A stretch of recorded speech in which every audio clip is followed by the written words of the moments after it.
Icarus. I'm going to return to this this title. There's been 2 additional areas that have opened up since I last played through all of the Olympus missions, all 60 of them or something. We've got Styx and Prometheus. So I thought we would start doing a Styx set of missions. I'm going to do them on hard instead of the normal mode that I've been doing before, which will give me a few things like limited lives. I can only die 3 times. Let's select this character. I'm going to be using the character that we used in the last series. My Dextor character. He's level 60, so he's maxed out. In fact, he's ridiculously maxed out because I have picked up every time, once you hit 60, every time you level, you get more talent points, but you're still at level 60. So you keep getting more and more talent points. So we're going to take this character and let's do a quick review. This will be my 0-0 episode. This is really about setup and introducing you to the characters and stuff and how we're going to play. And then in the next episode, we'll actually start doing all the gameplay. But let's do a review of where we're at. So as far as the talents go, I have all of the available talents. I've got 12 respecs. I've never respec'd this character. Maybe at some point I'll do that. I mean, they've come out with some shotgun updates recently. And so firearms might be an interesting thing to look at. But right now I am running knife bow. So underneath survival, we've got 4 tabs up here for talents. The survival tab will give us resources, hunting, and cooking and farming. In this game, you cannot purchase all of the skills.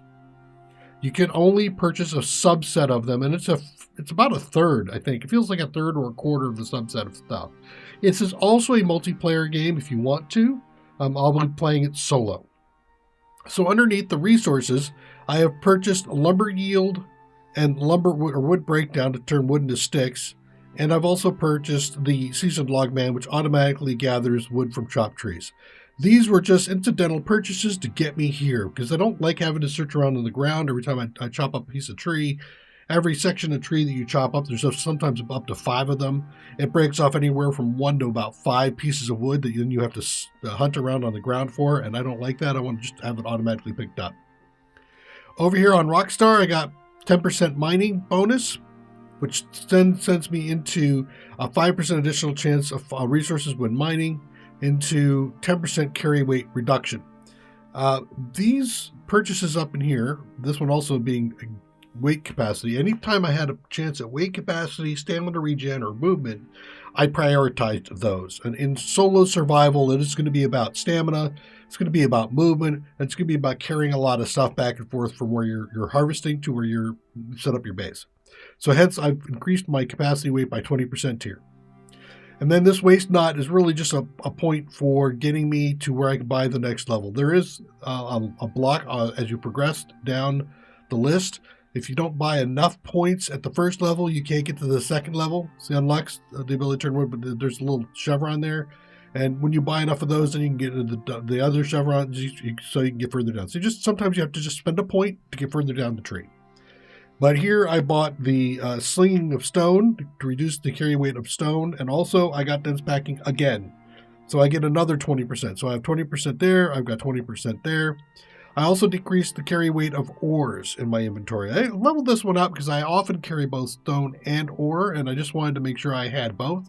But I also wanted to spend enough points to get to this one, which is a 1% chance to instantly break whatever it is I'm mining. Kind of nice when you're dealing with a small ore piece. You have to hit it about 8 times to mine a piece of ore. This also allows you to just one hit it sometimes, and it could be somewhere in the middle of your mining that you get the 1%. It's really handy when you're hitting rocks. So if you're trying to knock down a really big piece of stone, almost always I will get this to proc before I finished mining off the big stone boulder. And it means just my inventory gets filled with stone. It's really very handy. Then we get on to hunting. One of the primary things underneath hunting is going to be bones. Food, the meat's nice. You need leather. You need to get stuff. You need fur for some stuff, but you really need bone because bone is used to be turned into epoxy, which is then used in all the up to tier 3, tier 4 type gear.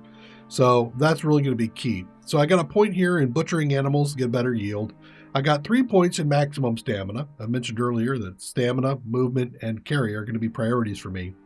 And I also have 1 point in the additional yield of bones. This is really just a purchase. This is 1 point to get me further down the tree. 5% move while carrying an animal. Again, this is a movement speed thing. And I'm not often carrying animals, so it's not really that important. But if I need to spend a point somewhere, there you go. Here, quick getaway. If I get hit, I have faster stamina regen. So if I'm in the process of getting my butt handed to me, I can, I get hit a bunch. There's a chance for me to get back to stamina because typically I'm down at the point where I have no stamina when I'm getting beat on. Without a sound, 5% harder to detect while stealth, also a 10% reduction in the wear and tear of knives, and also a 10% yield in skinning leather, and a small creature highlighted when aiming. So here's these purchases here to get me further down the tree, to hit here for another 40 points of maximum stamina. So again, I'm stacking my stamina. And then over here, I'm going to get the ghillie armor and the Arctic armor because I hate seeing those things on my tree that I can't build them, and I'm like, no, I want it. This over here is actually kind of nice to highlight these creatures when you're targeting them. So if you get close enough and you have like your bow out and you're aiming, it'll outline the creature, even if it's behind bushes or whatever. And so now you can really kind of see what you're shooting at. And it's kind of important when you're going for the weak points. Like for example, if you're shooting deer and you hit them in the nose, they go down. If you hit them in the horns, they shrug it off and make a run for it. So this is really kind of handy. I didn't have enough to get really to the large creatures, but typically speaking, if I'm dealing with a large creature, I'm not having a visibility problem. Cooking and farming, I'm not going to get any of because where the buffs in this game do come from your food. There's a number of games that do this, but when you eat something like meat, your maximum health goes up, your stamina regen, or your stamina might go up, your regen of those might go up. So there's a bunch of buffs that you can get when you purchase this thing, and you can see there's a lot of things around food and how long it lasts. And so some of these can be nice, but when you're doing a solo run, I'd rather prioritize my movement and my carry over the effects of food, especially since it just doesn't feel as impactful. So underneath adventurer, we have fishing, husbandry, and exploration. I haven't really done a whole lot here. I just don't have the points to go down here. There's some stuff that's kind of interesting, but I'm not doing it. I mean, underneath animal husbandry, you get some things like, additional food, tamed creatures. I'm beginning to get a feel that I have not leveraged the taming aspect of it. I mean, I try to tame some kind of creature for riding, the birds or the mammoth, not the mammoth, but the little ox things. It's very handy to have. This is something to be explored, and I haven't had a chance to really do it because I just don't have the points. Underneath under exploration is robust explorer, maximum health. I also get maximum move speed here of 10%. And then a little bit of oxygen reduction. This is a gimme point to get me down the tree, and some more gimme points to get me down the tree. Then we hit 3 points of pack lightly. Again, another 10% weight capacity. So I'm at 50% now, total capacity. And that gets me down into the forest, the Arctic, and the desert masteries. All of these give me bonuses of like movement, water consumption in the desert, cold resistance in the Arctic area, and then also health regen in the forest. So these will all help me out wherever I am in the world. Fishing, again, I can't justify the spending of points. I've got them all spent. Habitation, we've got building, tools, and repairing. Again, as you can see, I'm not spending a lot of points here. This game, as I mentioned earlier, is a multiplayer game. Here's where you would really start to leverage multiplayers, where I think you would start talking with your teammates and like, hey, who's going to be the builder? And so the builder might be focusing a lot on building and tools, and then over on the survival, some of the resource carrying as well. But I got in here because of stamina regen, so I got a bonus of 30% on stamina regen. There's more stamina regen, but it's while you're doing something, like a 30% holding a tool. That's not really what I'm looking for. I'm looking for general regeneration. So that's the 3 points I spent here. The rest of it is completely blank. Combat. My suggestion is that you focus. And when you focus on one melee, one ranged. So I've got bow or bow and blade. Spear and bow would be fine. Spear and firearms would be fine. Blade and firearms, again, one melee, one ranged. I do a lot of ranged with my bows. It's my primary weapon. So here we've got 10% movement speed bonus while I'm holding my bow. Again, movement speed. I get a little bit of less stamina consumed when I'm doing my bow stuff. I also have a faster reload and a bonus on speed. These are points to get me further down the tree. 10% damage with bows. Another 10% damage with bows. And then the bows that I've crafted, this gets me further down the tree, but it gives me some durability on the bows, which is nice. And then I have the chance to craft double the arrows. So double the arrows, I bought this because when you get into the higher tier arrows, like composite arrows, they're expensive. And if I could double craft something in there, that's definitely worth it because it's a pain in the butt to gather all the resources and make a lot of composites. And when you need a composite per bow or per arrow, it's hugely expensive.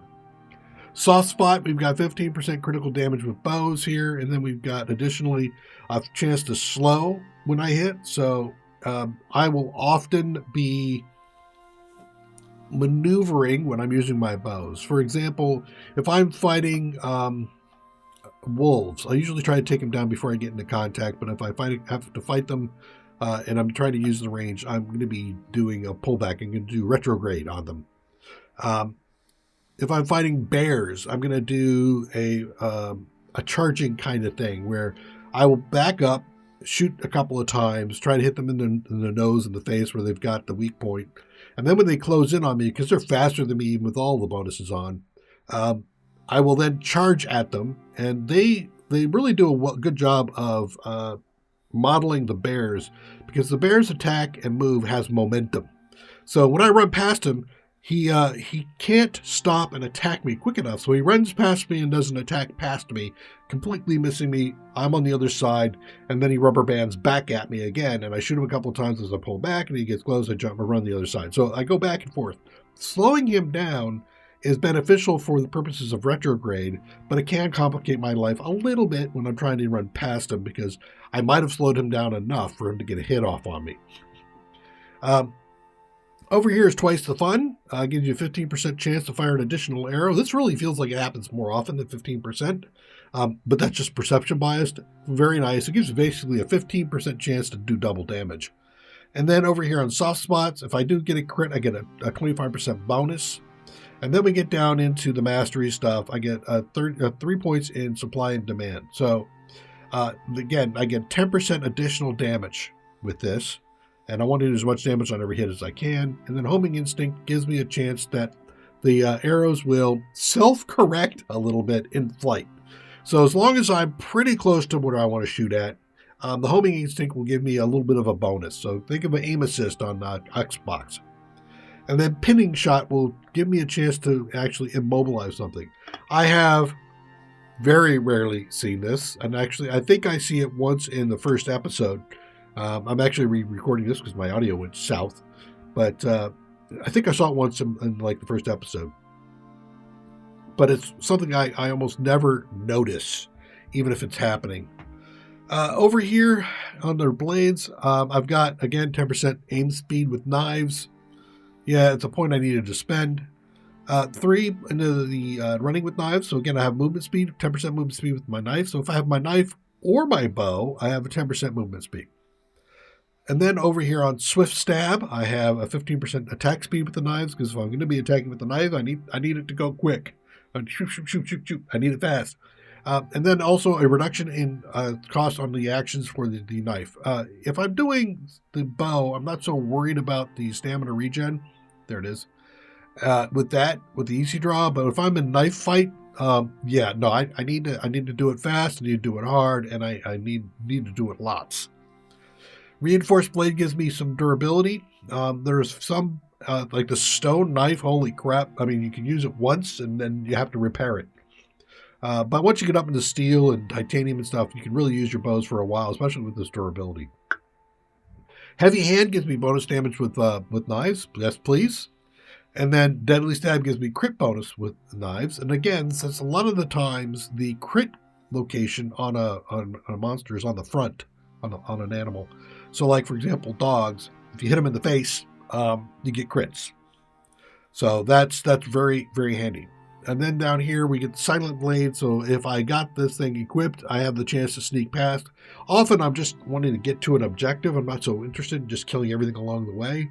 And anything that's aggressive is going to come at me. And in Styx, the aggressiveness is going to be higher. And on hard, it's further higher. So a 12% reduction on a bunch of threat is good. Didn't have enough points down to get here to mastery. I think this would have been a nice one. But I don't really throw knives, so I'm not really too worried about it. Now, those are the 4. The last thing here is under solo. Here's the points that I've spent under solo. We have 2 points max into the maximum stamina. Again, anytime I get stamina, further I get 20% a bonus to regeneration on stamina. I also have a 10% move bonus. And then over here we've got physical resistance. So think of this as like armor or damage reduction. It'll give me plus 15 on that. I'm not sure if it's a reduction of 15% or if it's 15 points are off the damage. I think it's a percentage thing. And then under here, we've got very, very quiet. So I have a reduction in perceived threat while I'm stealth. So if I have my knife out and I'm sneaking, I have 25? And then a definite reduction on the use of water, food, and oxygen. I'm at the point now because I bought some stuff out of the shop for food and water containment that I don't generally have to worry about food and oxygen. If you just land bare naked with no skills, you will be finding that oxygen and water are a critical item.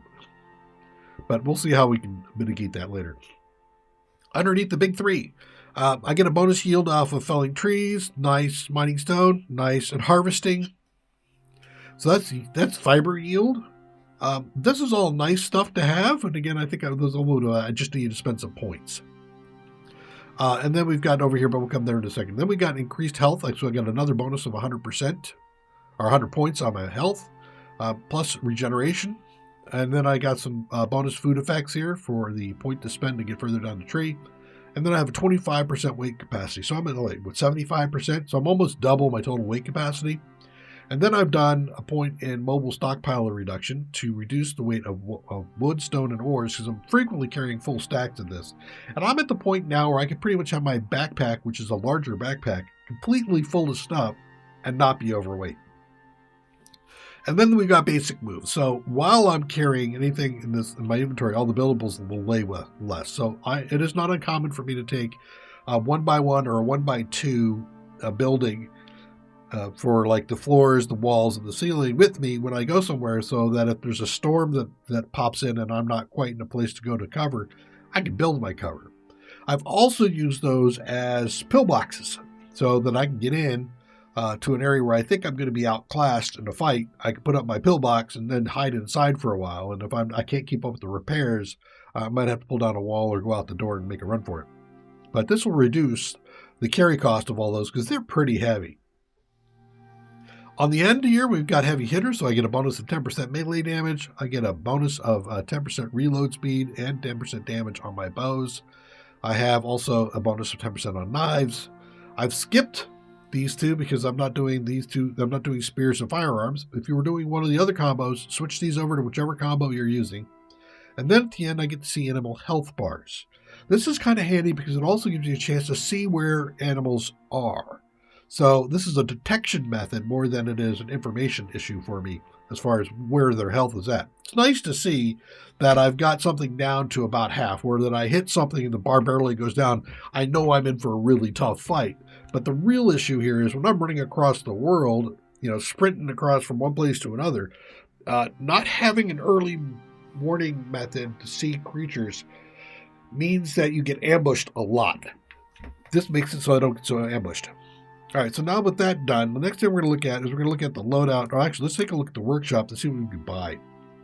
I have a lot of Ren. I have a lot of, that Ren, that's money. I have a lot of exotics that I've collected. I have nothing in the red because the red's all Styx and Prometheus, and I haven't done that yet. That's where we're going. Environment suits.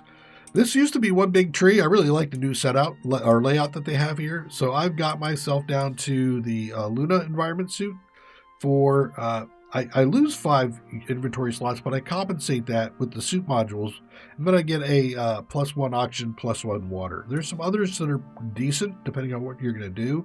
I mean, if you know you're doing nothing but a winter run, then you can get the cold resistance one and to get 1 less slot. But I really wanted to leverage the suit modules on this. You see, these are all 2s. That's 2. So this one here is the same thing as this one here, with leveraging the modules you're going to have.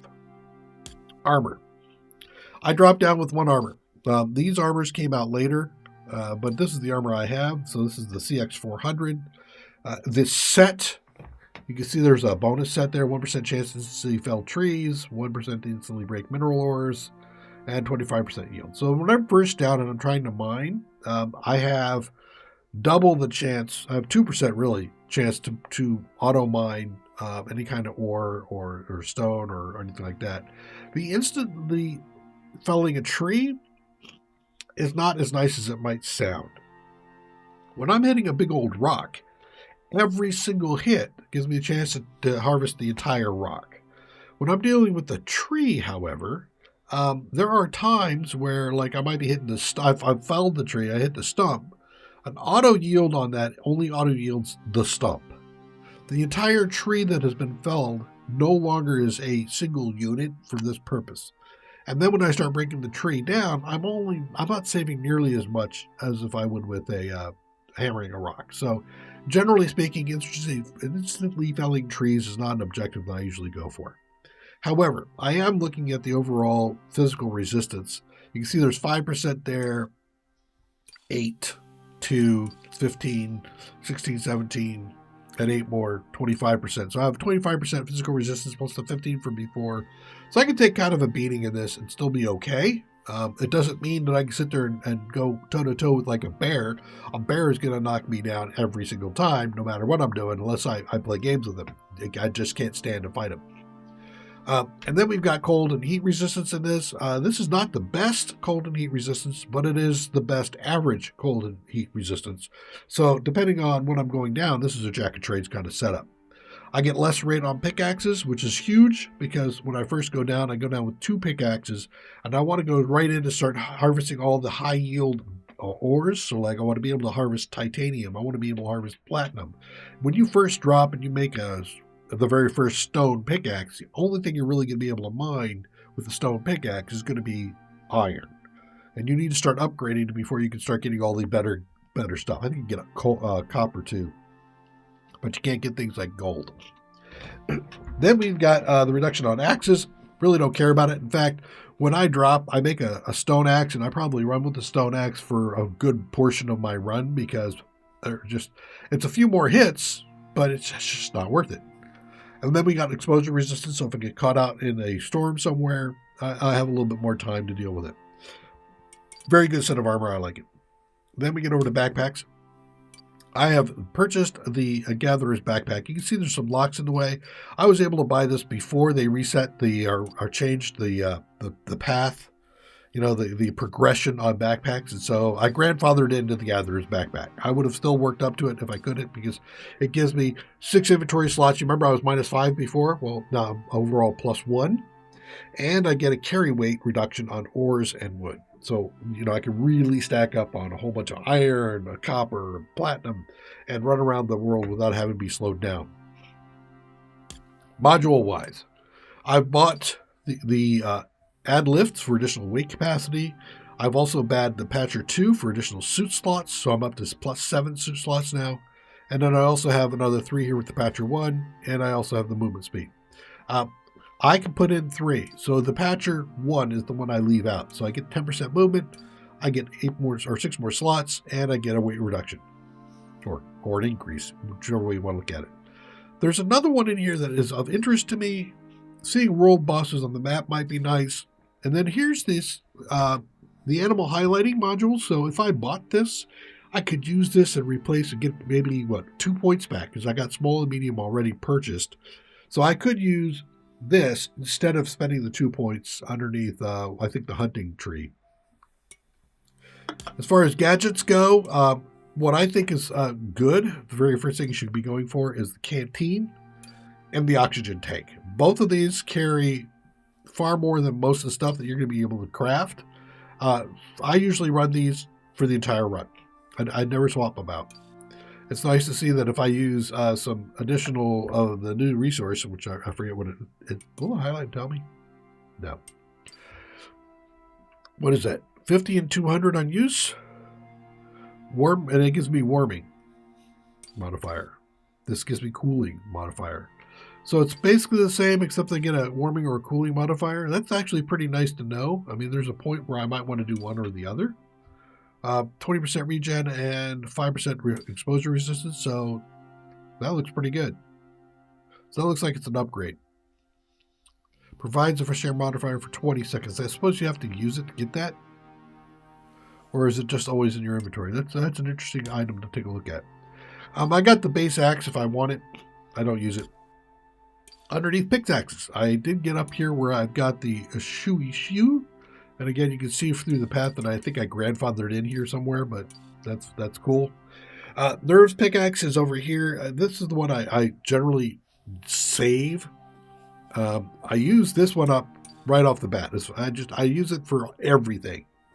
I could try to prioritize it down to just using it for ores, but one of the things that's nice for this one is the bonus on gold and copper. Gold and copper are going to be needed for your electronics, which are going to be required in all your Tech 3, Tech 4 type of building items. Things like your the workbench at level 3 and 4, which fabricator, the forge, the mixer that you're going to use, all the advanced chemistry station, everything like most of that stuff. All the advanced workstations are going to require some amount of electronics. And that's going to be gold and copper and then epoxy. So we talked earlier about bones. So I carry both of these down with me. I will scream through the Xiong pickaxe. And the Icarus I will keep in reserve and only use when I'm mining things like the titanium, the platinum, the gold. Under knives, I'm up to a Ventura knife here. It gives me the 100% chance to resist a basic wound, which is always nice because I actually forget to do bandages quite often, so it's nice to not get them. And I get a little bit over double the yield when skinning, which is good, except for the fact that there's a wear and tear when you skin. So generally speaking, I will not use this knife to skin. I will use a skinning knife for that purpose. So I probably should consider using something different that'll give me a bonus in damage. Like there's some melee damage there. As I go up, I can see that there's going to be some additional damage. Poison damage is good. So I'm probably going to upgrade in a knife when I get there. Nothing in spears. I mean, I bought some spear stuff because I had the points at the time. Basic sickle. Basic hammer. I still don't use those. I actually purchased I didn't even purchase the basic bow. The wear and tear on your bow, the only way to repair it is to bring a repair kit with you, which I think is down in deployables or consumables. I don't want to do it. If I could repair this on site, and I think there is a repair station, I should take a look at that to see if I can actually do something with it. I might consider taking it a bow. And if I did, then I'd actually look at, how far up this tree can I get to get a really good bow. And then, of course, you can bring in a bundle of arrows with that. Bundles there's 3D. I don't know how many you get with that. But you're going to lose them throughout. So it's kind of a question on, if they give you a full 100 of these, you could probably make that last through most of a run. Crossbows, if you want to go that route. I prefer the quicker reload on the bows. It just seems easier to me. Then we got deployables. I have all the deployables. The fuel canister, along with the crates and the furnace and the campfire, but I don't bring any of the stuff down with me. I just purchased it at the time. You can get farming kits. I think there was a mission where I had to use these, so I ended up buying some of these. But again, I don't typically do that. It's just, it takes up too much space in my inventory, and I don't want to deal with it when I'm dropping. Then we get into the consumables. So you could get some micro meals, some ultra meals. I bought this stuff again because I had points that I was burning at the time. There's some anti-vaccine stuff, which seemed interesting to me. I mean, 3,600 seconds is 6 hours. So that's not too bad, but you're usually dropping down for like 6 hours. So I might want to go up something like here where I'm going to get, what is that? I think about 3 times longer. So it's like 18 hours, almost a full day's worth of vaccine. Tempting. Now this is becoming tempting, except for the cost for the consumable. I mean, this is the research cost is pretty expensive, but the crafting cost is insane to me. I mean, that basically means I don't have to deal with blood thinning for most of a run, but most of a run is not going to pay for this. I mean, look at where I'm at right now. I'm at 766. That's everything I've got. Just to do this once? No, that ain't happening. I think this stuff needs to be rebalanced on its crafting cost to make it more affordable to a point where you might really consider, I'll spend 10% of what I'm going to get on this drop to do one of those. You can also get food, and again here, why? I mean, the crafting cost is reasonable, 10 ren. But even then, when you think about what you're dropping down for this stuff, I just can't see it. Extraction. I got grandfathered into this one as well. But I got the extractor along with the fuel source. This allows me to just drop down and go after exotics. So, and it doesn't get expended. This, I think, does, but it's 50. So, again, it's a change off of Ren to get exotics, and that's okay by me. Then there's the resources here. I bought the coal resource. I think it was just spending points because I had a whole bunch of points to spend. But that's where I am for stuff I could buy. Here's my actual loadout. And I'm already on a drop, so I can't really come back with this stuff yet. But here's some of the stuff on the thing. You can see I've got my pickaxe. What's actually not showing is I put the pickaxe and my other pickaxe, and I think something else, into the dropship, so it's not showing here. Oh no, wait. Scroll down. There we go.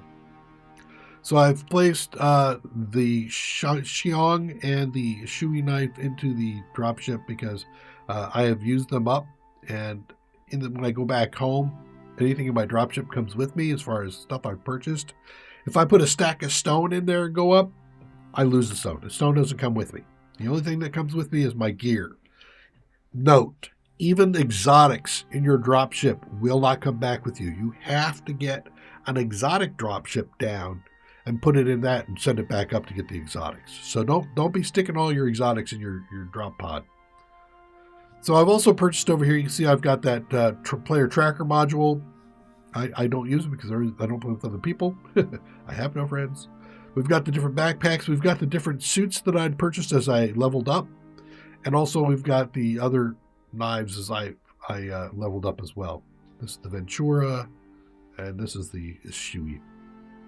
I sometimes take down the advanced deep mining ore scanner. What this really does is I can go out, I bring it up, and I say, I'm looking for gold.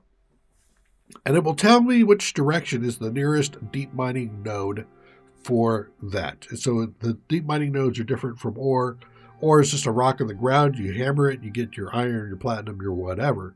The nodes are a spot on the ground, look like a molehill, and you have to put on a miner on top of it to draw out the resource, but it's not exhausted.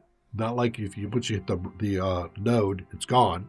Here, if you put this thing down, it's just a case of I get 1 or 2 a minute, and as long as I have it powered, it keeps pulling the stuff out of the ground for me. So this becomes very important later in the run because you'll have cleared out all of the easily available nodes, and you won't have anything left, so you'll need to go to nodes. Now, you either do that or you go off to the Thumper, which I got a guide on, and it's actually one of the best performing things on my channel. If you go to the guide, you'll see the Thumper will regenerate all of the nodes within its radius, but the more nodes that it's regenerating, the more dangerous it is while it's doing it, and you have to deal with worms and stuff as they come up. So there's the tour of everything that we've got. In the next episode, we're going to be dropping down onto the...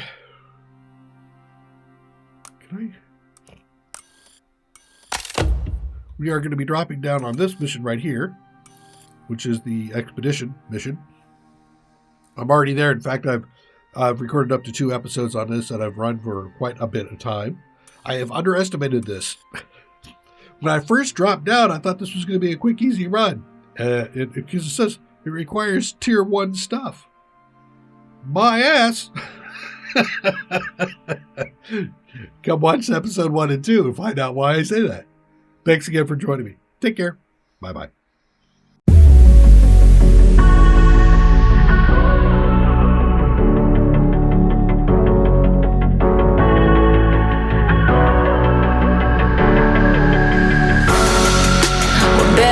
Strangers, believe me when I say, loving me is loving danger. Your heart is bound to break. I walk alone in the night, beneath the pale moon. Loving's for the fools. Baby, beware of my bite. I'm alone, I'm alone, I'm a lone wolf. I'm a lone wolf. I'm a lone wolf, I'm a lone wolf, I'm a lone wolf, I'm a lone wolf, I'm a